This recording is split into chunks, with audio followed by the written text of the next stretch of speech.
Lazima muelewe kitu kimoja. Umoja wa wananchi, taasisi imara za kiserikali na umoja wa uzalendo wa kitaifa, haya ndiyo msingi wa amani wa taifa letu. Nataka niwaambie kitu.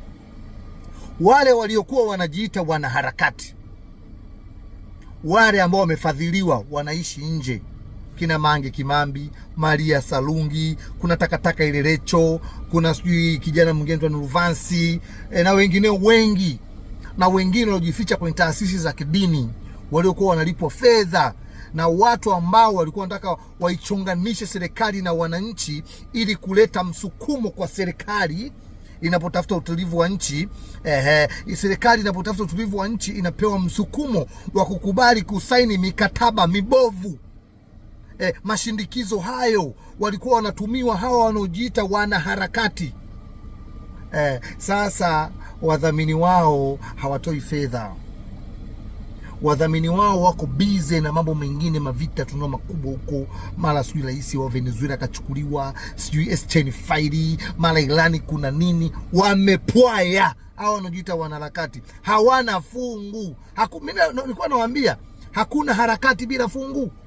Haya maharakati wanaojiita wanaharakati huko nje, hakuna anajiita bila fungu. Kuna fungu lilikuwa linatoka haliji. Sasa wamepwaya, wamebakia kujirekodi tu video hivi chumbani, wamekaa wanajirekodi. Mwingine anakaa nyuma vitabu aonekana anasoma vitabu, mwingine mara anaika nyimbo za dini. This is propaganda. Hawana fedha tena, wamepwaya, hawana platform tena. Na wazalendo tumeshinda vita hii. Sasa tunashinda kwa kishindo. Vijana wa kizalendo, tokeni, semeni, lisemeni taifa letu, waelimisheni wananchi, kila mtu mwelimishe mwenzie kwa jinsi anachojua kuhusu uzalendo. Wamekwama, hawapati tena fedha kina Mange, kina Maria Sarungi, tena fedha zimekata. Wafadhili wameachana nao, wako busy na mambo mengine. Tuliwaambia hapa, haya mashindikizo yote ni taifa likose utulivu. Linapokosa utulivu, wale wadhamini ndio wanaingia sasa hapa, wanaanza kusema ili mpate utulivu sasa hapa, uranium, dhahabu, gesi, mkikubali hii mikataba nchi inakuwa na utulivu. Lakini Watanzania tumeshikamana. Serikali imesimama, imeweka msimamo, mambo yamekuwa mazuri. Watesi wa amani yetu wameshindwa. Na sasa hizi fedha hakuna fedha. Watu wako busy na mavita huko, madrones sijui anafanya nini, si Justin Faidi, si fanya nini Justin Faidi, mara Maduro kachukuliwa. Nani anatoa hizo fedha hawa? Sasa hivi msiwaone wanajikongoja.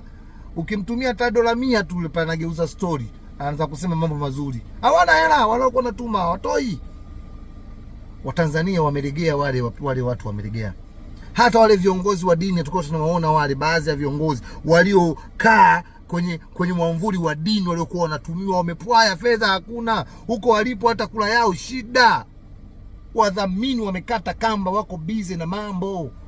Hapa ndipo Watanzania tusimame kama taifa. Nilikuwa nawaambia siku moja vijana wenzangu, sisi tunaposababisha maafa na vurugu, tunapoipinga serikali yetu, tunaisababisha serikali kuwa dhaifu, kukubali mikataba mibovu. Ila sisi vijana tutaposimama na serikali yetu, basi serikali yetu inakuwa na msimamo kwa maslahi ya vizazi vijavyo. Vijana tusikubali kutumika.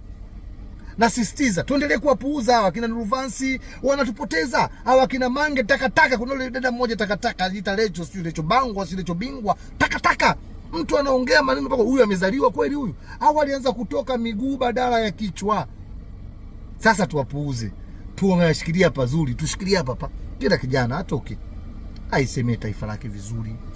Kuwa jasiri. Mimi nataka niwaambie, unakuta kajitu hapa chini kana kutukana, we shoga tu, unatafuta bwana, unatumwa. Kutukanwa kwa ajili ya taifa yangu kwangu ni ufahari kuliko kusifiwa kwa kuchochea uvunjifu wa amani, waangamie kina mama na watoto wasiokuwa na hatia.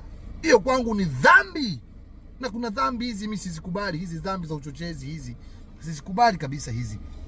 Kwa hiyo nataka niwaambie tumewashinda hawa watu. Na vijana msiogope kutoka kusema. Ukitukana kwa ajili ya taifa lako, jipige kifua, sema mimi ni mzalendo. Ndio.